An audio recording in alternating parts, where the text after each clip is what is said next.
Summer is just around the corner, so it's really important that we dress our newborns and babies appropriately, as they are more at risk of overheating and can overheat more easily than adults. If you've never seen me before, then hi, I'm Lottie. I'm a first-time mum who felt completely overwhelmed by all the conflicting information out there. So I spent a lot of time researching, reading and testing in real time so you don't have to. And in this video, I'm going to give you all the information you're going to need about how to dress your baby in summer for both day and night. So in the UK, the general rule on how to dress baby is what you're wearing plus one layer. For example, the general rule of baby wearing what you're wearing plus one layer, if you're wearing t-shirts and trousers, then baby will wear a romper and the extra layer will then be a bodysuit underneath. Now, as I mentioned, in summer, they only wear one layer. So if you're wearing t-shirts and shorts, baby will wear just one layer, which could be t-shirts and shorts, it could be a romper, or it could be a dress. Then this goes down to how you like to dress your baby. But a key thing to remember here is a slightly cooler baby is better than a warmer one. Now, I just want to cover how you dress your baby in summer for both inside the home and outside the home, because this can differ slightly. Now, socks do count as part of the layer, but in summer and warm days, then you really don't need to put socks on your baby. In fact, having their feet bare is really good for the development.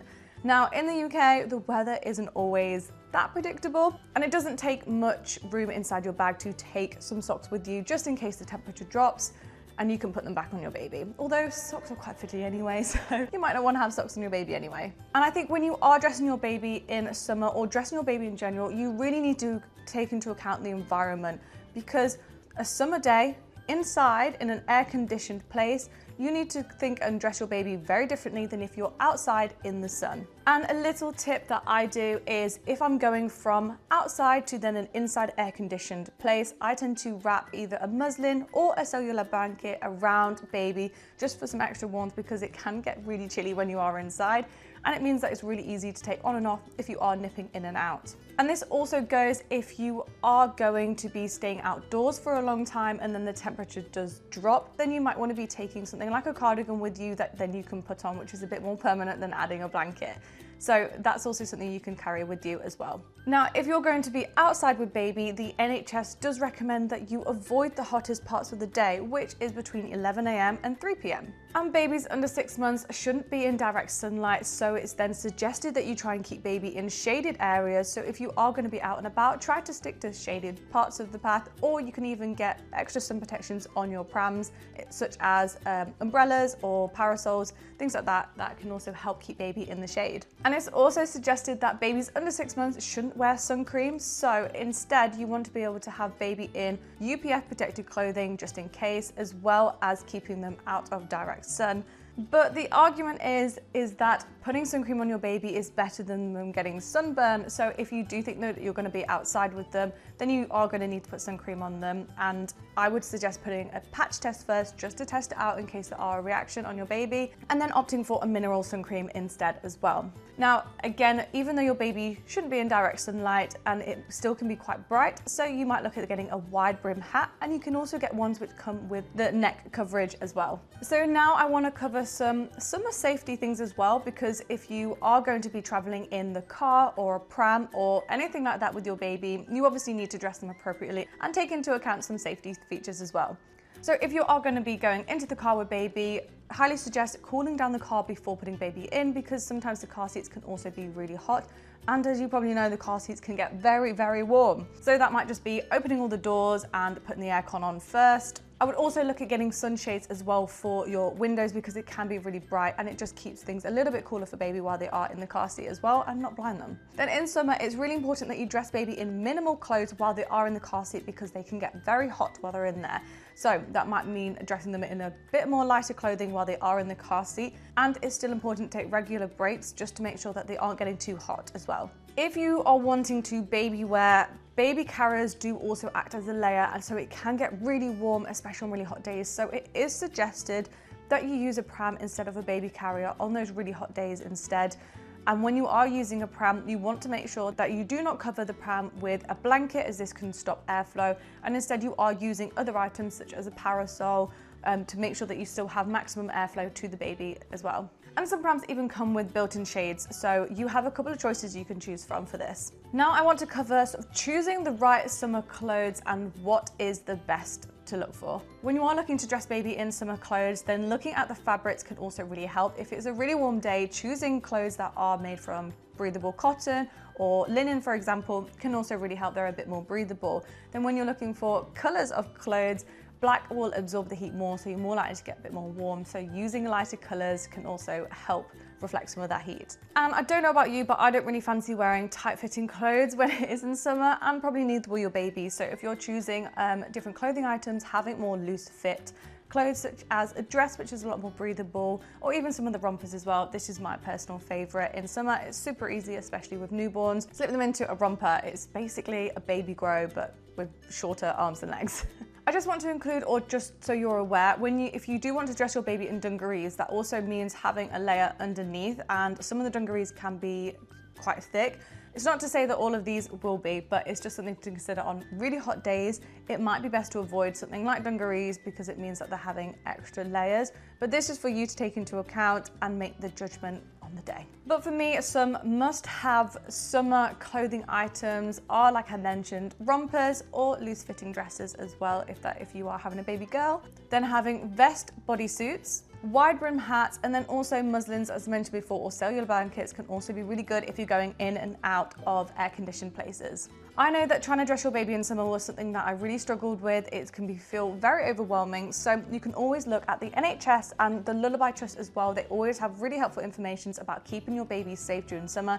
This is what I did, and they always have such helpful information, so if ever in doubt, just check out their pages. Now we're gonna do how to dress your baby at night during summer, because this is a question I get asked all the time on my social media as well.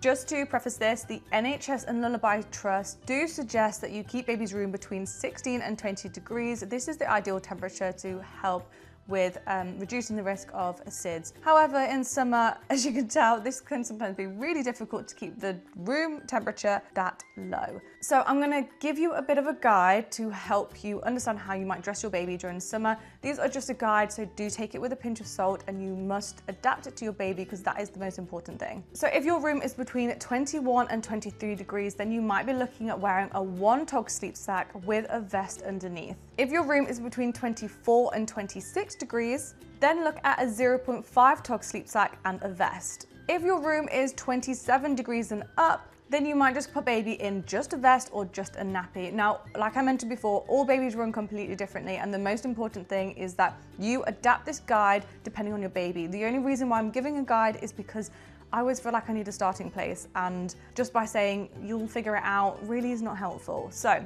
you can start with this and then adapt. If you think it's gonna be too warm, it's better to underdress your baby than to overdress them. So start with less layers if you are in doubt, and then add layers if you need to. Now, if you're wondering how do you check your baby's temperature to even see if they're overheating, then you want to take the back of your hand or take 2 fingers on their chest or the back of their neck. You don't want to judge their temperature on their extremities because this is not accurate. You want to do their chest or back of neck. If it's hot, sweaty, clammy, these are all key signs that your baby is too hot, including maybe flushed cheeks and also wet, damp hair. You want baby to feel like body temperature. So if you do find that they are very, very hot, then you want to be removing layers. Now, I'm also going to just include a section on how you might be able to keep your room cool at night, because this is obviously very important on making sure that your baby is safe. So if you are having a fan in your room, then you want to make sure that this is not pointed directly at baby. Have it on circling motion and it's not pointing directly at baby. And keeping the room cool at night starts with during the day, so make sure that you keep your curtains shut during the day so you don't have sunlight coming through, and this should also help keep the room a little bit cooler during the night. Then the next thing would be keeping your window open if it's safe to do so. But again, you don't want to have baby really close to the window because of the draft as well. And in the UK, we can have really hot weather and then really cold weather and everything in between. So if you want to know how do you dress your baby for the changing temperatures, then the key thing is to dress baby for the temperature at the start of the night and then adjust throughout the night. So this might be when you go in to feed the baby, or if you get up to go to the toilet, for example, or you're just coming to bed, then you might take the time to just check on the baby's temperature. If you are really concerned, you can set a timer. I think, especially when he was a lot younger, I did set a timer on my phone just to go and check, but that's because we had some days that were really, really hot and I was very, very paranoid. So now I just want to include a section about cooling baby down. So if you found that your baby is too hot or overheating, you can run them a cool bath just to help cool them down, or use a wet flannel as well if you don't want to put baby in the bath. This is something that I did. I just got a wet flannel and I would sometimes pat him down and just help to cool him down a little bit. If you are breastfeeding, then you want to make sure that you're offering baby more frequent feeds. You might find that they are trying to feed a lot more as well. You also might notice that they might have reduced bowel movements. This can also be a sign that they are actually just a little bit more dehydrated. On newborns, it's a bit creepy, but they have a soft spot on their head. This is something that I'd watch all the time. If they are dehydrated, that will be a lot more sunken. So sometimes I would look at that and decide whether or not my baby needed more feeds. But a lot of the time, especially if they are breastfed, they will try and feed more, but you want to make sure that you are offering more and more feeds. With formula-fed babies, especially if they're under 6 months, you can offer, if it is a really hot day or you think that they need more fluids, you can offer them a small amount of cooled boiled water, but only if you need. Now, some signs of dehydration include fewer wet nappies and maybe baby looking a lot more lethargic. So you do want to keep an eye out for these things just in case, and then follow everything else that I mentioned above. If you're anything like me, then I was really scared about looking after a baby in summer because I was so scared of them overheating, getting dehydrated. So all this information is not meant to scare you at all. It's to provide you with the information so you can look after baby and make the decisions yourself. But I wanted it all in one place so you can save it, refer back to, and you're not having to look here, there, and everywhere. And I will leave a complete guide in the description, completely free for you to download, about how to dress your baby, for you to download, if that was also really helpful. I really hope that you enjoyed this video. If you like this type of content, then I'd love for you to like and subscribe, because I'm answering all the questions that I wish that I had when I was pregnant and becoming a mother. So I hope to see you in some of my next videos. Bye!